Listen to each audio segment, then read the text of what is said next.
బస్తా మీద ఒక రేట్ ఉంటుంది, కానీ అమ్మేటప్పుడు మరో రేట్ వచ్చేస్తుంది. కొన్నిసార్లు అదే బస్తాను ఇవ్వడానికి దాంతో పాటు ఇంకా చాలా వస్తువులు కొనాలి అన్న లిటిగేషన్స్ కూడా, కండిషన్స్ కూడా పెడుతున్నారు.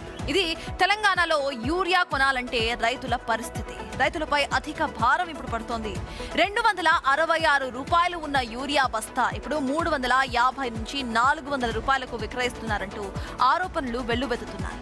ఇందుకు ప్రధాన కారణం రవాణా ఛార్జెస్ పేరుతో అదనపు వసూళ్లనే అభిప్రాయం కూడా వ్యక్తమవుతోంది.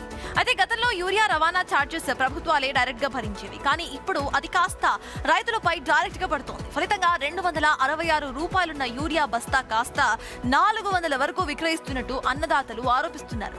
మహబూబాబాద్ జిల్లాలో ఈ పరిస్థితి మరింత ఎక్కువగా ఉందని అంటున్నారు రైతులు. పైగా కొన్ని షాపుల్లో అయితే యూరియా కొనుగోలు చేయాలంటే దుక్కి మందులు, దాంతో పాటు మరికొన్ని కూడా అదనంగా తీసుకోవాలని కండిషన్స్ పెడుతూ ఉండటం రైతులకు మరింత భారం అవుతోంది. ఇదే అంశంపై మోర్ డీటెయిల్స్ మా ప్రతినిధి యశ్వంత్ అందిస్తారు. యశ్వంత్, చెప్పండి, ఎంఆర్పీ ఒకటి ఉంటుంది, కానీ అమ్మే ప్రైస్ ఇంకొకటి ఉన్నా సరే అక్కడ అధికారులు ఇంకా ఎందుకు స్పందించలేదు? యశ్వంత్. సత్తాజ్, ఆల్రెడీ రైతులు యూరియా కష్టాలు తీరినాయని రైతులు సంతోషపడుతున్న కొద్ది రోజుల్లోనే మరో ఆర్థిక భారం వారి మీద పడింది. యూరియా ఫుల్గా దొరుకుతున్నప్పటికీ ఇక్కడ వ్యాపారులు మాత్రం ఇదే అదనుగా ఎక్కువ సుమారుగా 100 నుంచి 150 రూపాయలు అదనంగా రైతుల నుండి వసూలు చేస్తున్నారు. ఇదంతా ముఖ్యంగా ఏజెన్సీ గ్రామాల్లో ఎక్కువగా జరుగుతుంది. కొత్తగూడ, గంగారంతో పాటు ఏజెన్సీ మండలాల్లో ఈ దోపిడీ ఎక్కువగా జరుగుతుంది.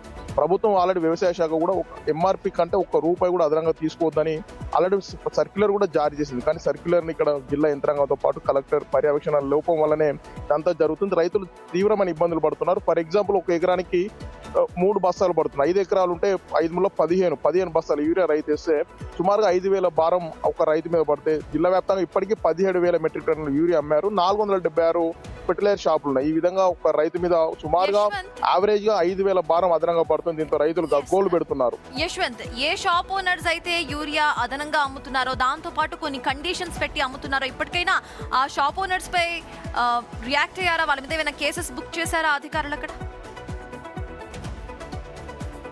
సత్తాజ్, మనం నేరుగా రైతుల దగ్గరికి వెళ్ళి రైతులతో కూడా మాట్లాడించాం. రైతులైతే కన్నీరు మున్నీరు విలిపిస్తున్నారు. గట్టిగా అడిగితే యూరియా లేదు అని కూడా మొహం చాటేస్తున్నారు వ్యాపారులు. అయితే ఈ విషయం ఉన్నతాధికారులు చెప్పినా కూడా ఫలితం లేదని చెప్తున్నారు. ఇప్పటికీ అడపతడప వ్యవసాయ శాఖ తనిఖీలు చేస్తుంది, కానీ గట్టి చర్యలు తీసుకోకపోవడమే ఇందుకు నిదర్శనం అని చెప్పుకోవచ్చు. ఇప్పటికైనా జిల్లా యంత్రాంగం, రాష్ట్ర యంత్రాంగం వెంటనే స్పందించి నేరుగా ఎంఆర్పీ ధరకి ఎరువులు విక్రయించేలా చర్యలు చేపట్టే అవసరం ఎంతైనా ఉంది. సత్తాజ్.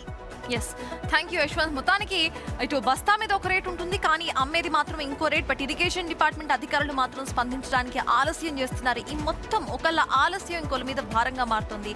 ఇటు రైతులు సఫర్ అవుతున్నారు. ఇప్పటికైనా కూడా అక్కడ కలెక్టర్లు స్పందిస్తారో లేదో, ఇరిగేషన్ డిపార్ట్మెంట్ అధికారులు ఎవరైతే ఇక్కడ ఇటు అగ్రికల్చరల్ డిపార్ట్మెంట్ అధికారులు స్పందిస్తారో లేదో చూద్దాం.